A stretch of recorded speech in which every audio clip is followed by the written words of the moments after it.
Have you ever felt unseen, as if you're quietly fading into the background of your own story, your presence barely noticed by the world around you? Like a tiny seed dropped by the wayside, unnoticed and forgotten, left to rest on hard ground where nothing seems to grow. You hold promise deep inside, yet feel overlooked, left in places where dreams are easily trampled by the footsteps of others, and hope feels fragile. Life rushes by in a blur, crowds moving fast, and you wonder if your purpose will ever take root, or if you'll always be standing still while the world moves on.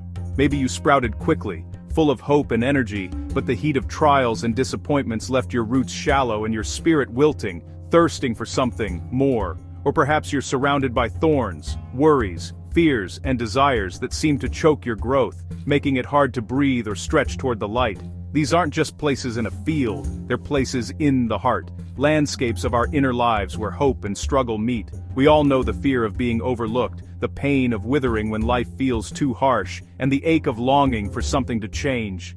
The anxiety of being choked by the world's demands can feel overwhelming, as if every day brings new weeds to pull and new burdens to carry.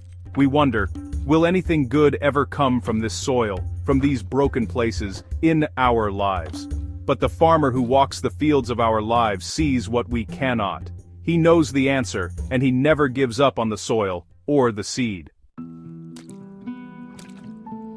One day a wise teacher gathered a crowd by the shimmering lake, inviting them to listen closely to a story that held a deeper meaning for all who heard it. The teacher spoke of a farmer, a humble man who rose with the sun and set out to sow his seeds, carrying hope in every handful. This farmer scattered his seeds far and wide, casting them across every corner of his land, believing deeply in the hidden potential within each tiny seed. Some seeds, however, fell upon the hard, well-trodden path. Before they could even begin to grow, hungry birds swooped down and snatched them away, just as hope can be lost in hearts that are closed or hardened by life's burdens. Others landed on rocky ground, where the soil was thin. These seeds sprouted quickly, reaching for the sun, but without deep roots, they withered in the heat, like faith that starts strong but fades when challenges arise. Some seeds found themselves among thorns and weeds. Though they began to grow, the thorns choked them, just as worries, fears, and endless desires can stifle growth in a divided heart. The farmer saw all of this: the hard path, the shallow soil, the tangled thorns, each patch of ground telling its own story of struggle and possibility. Yet, undeterred, he kept sowing. He never gave up on any patch of ground, no matter how hopeless it seemed, trusting that change was always possible. His hope remained undiminished, his generosity unending.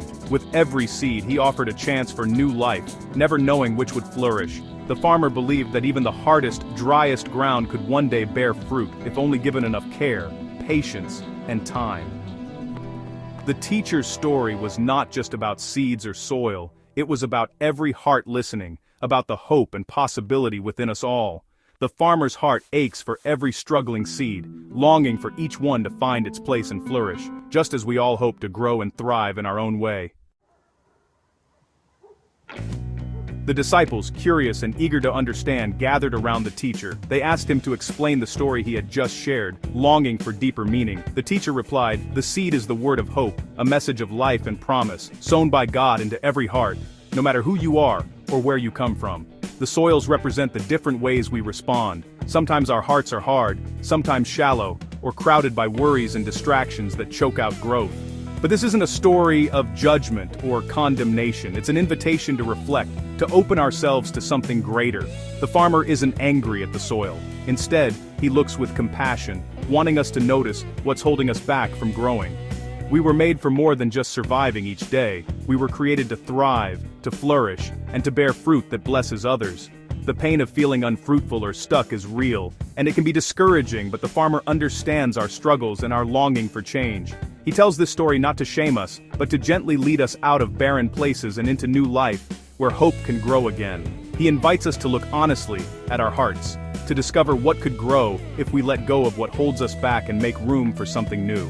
The invitation is simple: let the seed take root, and watch as hope and new life begin to flourish within you. The story ends with hope. Good soil. The good soil is a heart that listens, ponders, and lets the seed sink deep, It's not about perfection, but openness. Every good soil bears fruit, some 100-fold, some 60, some 30. The farmer celebrates all growth, not just the biggest harvest. Becoming good soil starts with listening, pulling weeds of worry, and letting grace soften our hearts. It's not about our strength, but a daily choice to open our hearts to the sour. The farmer is sowing seeds right now. What kind of soil will he find? You can become good ground. The hope of the harvest is within you. Listen to the farmer's story and let hope take root.